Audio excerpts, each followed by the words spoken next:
You have to draw a line in the sand. You have to build some boundaries. Maybe I'm not the right one for it. I'm to a point where I don't want to try anymore. You are hurting yourself.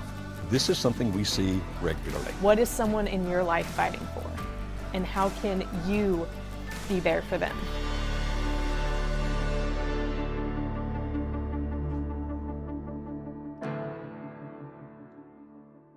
The next question we have, this one's a bit lengthier, but here we go. My wife and I have had sex twice in the last 5 years. Last time was about 2 to 3 years ago. Disclosure. She is hurt by the fact that about 10 or 15 years ago, she found pornography on my internet history. I know that hurt her, and I have apologized, asked for forgiveness, prayed about it. There is something that happened a long time ago. This is something that happened a long time ago. There's stuff that she has done as well, but I've forgiven her of what she has done, and it's not a barrier for me to pursue her romantically. The Bible speaks about this, devote yourselves to prayer for a season, but she doesn't respond well to me using scripture to try and get her to do something she doesn't want to do. And she sees it as manipulation. I see it as an intentional unwillingness to meet an important need, sort of like manipulation on her part. I know accusations in part will not bring about a solution, and I know that God wants us to enjoy intimacy, including physical, as a married couple, and that this is a gift to both of us as we seek to put God first, but we are very stuck. She told me that she will let me know when she's ready, but it starts getting a little like scorekeeping at some point. I try and meet her needs so that she will meet my needs, but she keeps playing the former sin card. Well, first of all, I'm very sorry for your situation. Now, this is rather lengthy, so let me break it down if I may. Okay. You say 10 or 15 years ago that she was hurt because of the fact that she found that you were looking at porn. Now, I can understand the hurt. One of the things that occur many times with women, if they find out that their husbands are looking at pornography, is that they begin to compare themselves to those other women. One woman phrased it to me this way once. She said, I wish I could have plastic surgery from the top of my head to the bottom of my feet, so maybe my husband will want to look at me rather than those women on the internet. In other words, it's a self-esteem killer. Even, interestingly, if they start off watching the porn together, it winds up being a self-esteem killer. So I can understand the hurt. But hurting is not the same as punishing you years later. Now, how long did they say, Kimberly, since they've had sex at all? 2 or 3 years? 2 to 3 years since the last time. 2 to 3 years ago.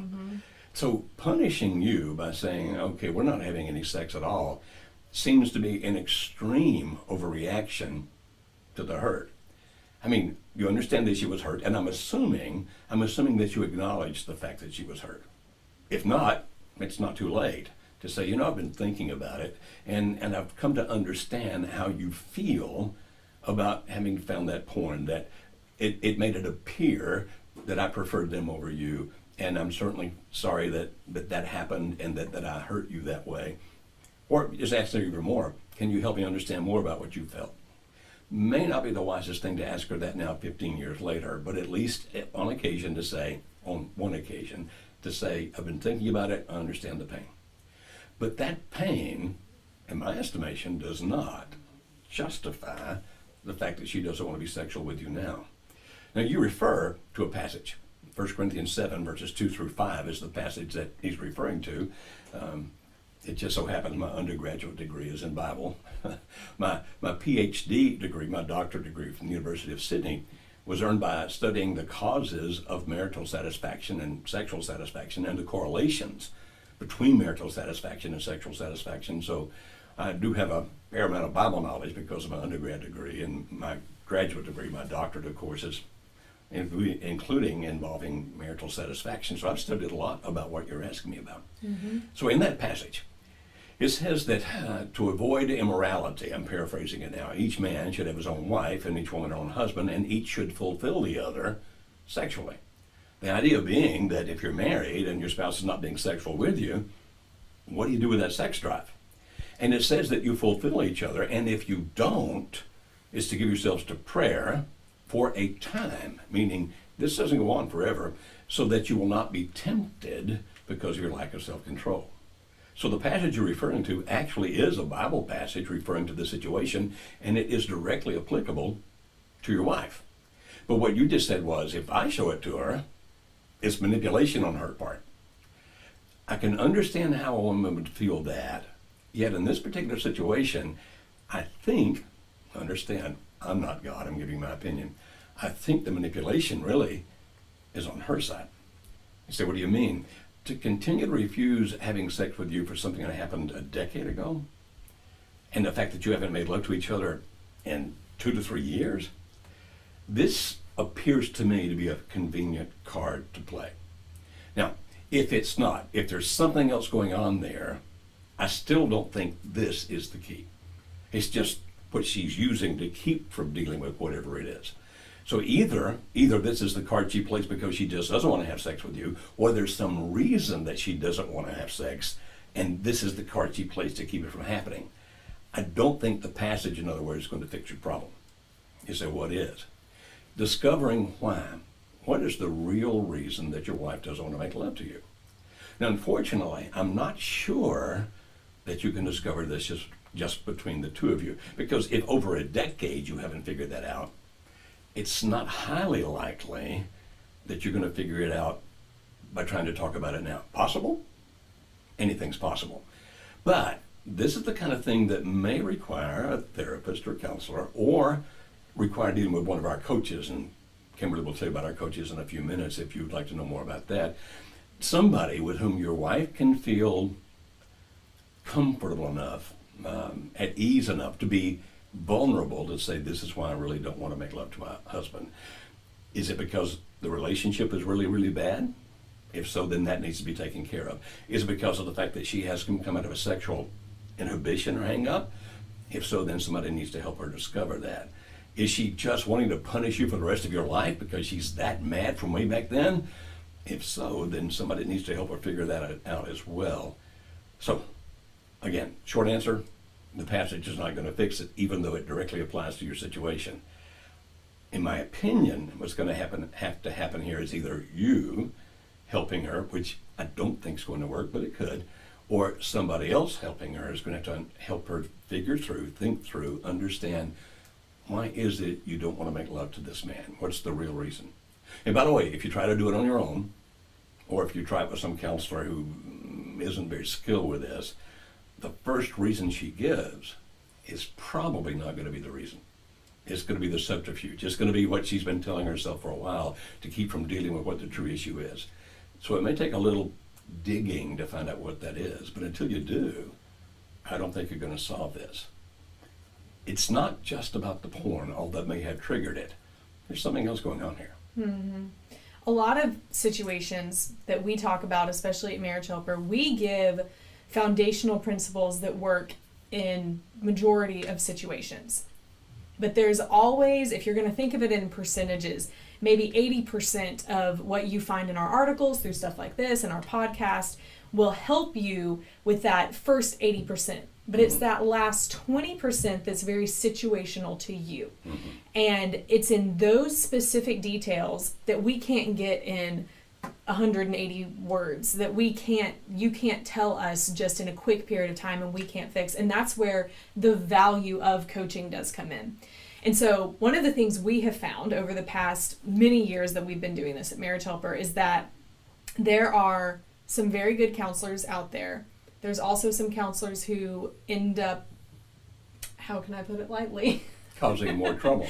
Causing more trouble than they're doing good. And so when we started our coaching program here at Marriage Helper about 2 or 3 years ago now, we really did it just as for people who had gone through our workshop and were needing some aftercare. But as it's grown, there's people who they haven't come to our workshop. That's not where they are. They can't get their spouse to come, whatever the issue might be. But they've started with coaching. And that coaching, first of all, our coaches are amazing. All of them are trained by us. They're hand-picked by us. You're not going to become a Marriage Helper coach unless you meet our expectations, which are incredibly high. It's very selective. And they go through our training, are only allowed to use the material that we provide for them and approve of them because we have an amazing success rate in what we do. Mm-hmm. And so our coaches are awesome. And if that's a place where you are like this couple, where maybe you've gotten 80% there, maybe you haven't even gotten that far, you've hit a wall, but maybe you need that specific help for the rest of it, our coaching program is amazing. And I wouldn't say that unless I 100% agreed with it. I was trained in my master's degree, I was trained as a marriage and family therapist, so I understand how therapy and counseling works, and I understand how our coaching works, and our coaching is extremely effective, and we do a lot of good with it. So if that's something you're interested in, shameless plug, because it's awesome and it's life-changing. We've seen so many people change, so many marriages made even better through our coaching. You can always give us a call.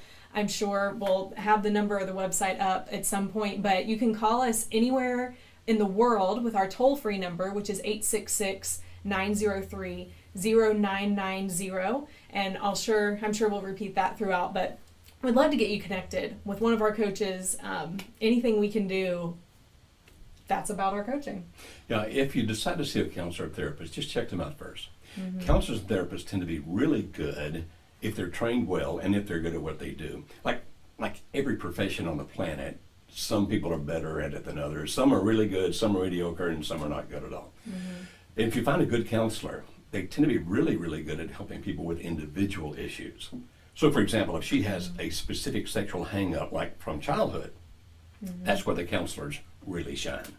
If it has to do with your relationship, some of them are outstanding in helping you with that, and some aren't. If it has to do with a relationship or whatever. And if you call for one of our coaches, if she's willing to talk to one of our coaches, I would suggest one of our female coaches for her based on this issue. Finally, let me say this. It must be getting difficult for you to deal with your sexual drive in the sense that you haven't had sex in 2 or 3 years.